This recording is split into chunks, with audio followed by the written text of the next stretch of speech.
Hola, soy Irene Villa, periodista y psicóloga, y también os quería mandar muchísima fuerza, muchísimo ánimo, que en la vida hay dificultades y también hay obstáculos que hay que aprender a saltar, pero el principal obstáculo creo que somos nosotros mismos. Muchas veces nos hemos tenido que reinventar, no nos ha quedado más remedio que desaprender ciertas creencias que nos han limitado y creer en nosotros. Al final yo creo que la clave es esta, dejar de pelearse con la vida también es fundamental.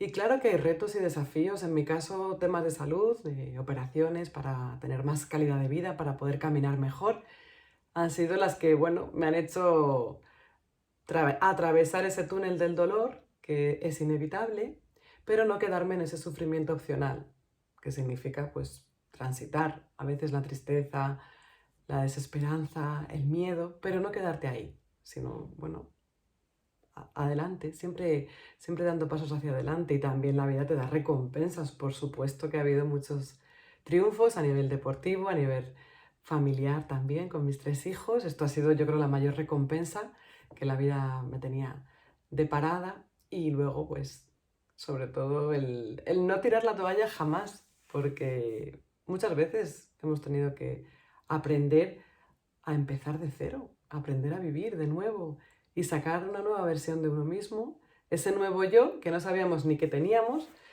pero que la vida nos obliga a ello porque es nuestra gran maestra, igual que nuestros hijos también son nuestros maestros, estos que nos enseñan cada día.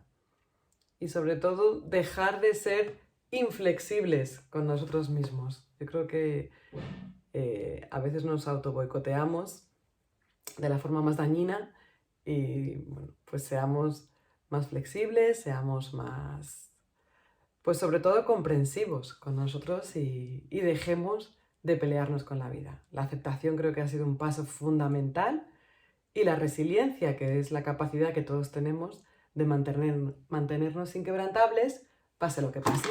Así que os animo a eso, a creer en vosotros y a ser resiliente, porque el ser humano lo es y se adapta a lo que venga y a cualquier edad y ante cualquier circunstancia. Así que mucho ánimo a todos. ¡Mua! Hasta pronto.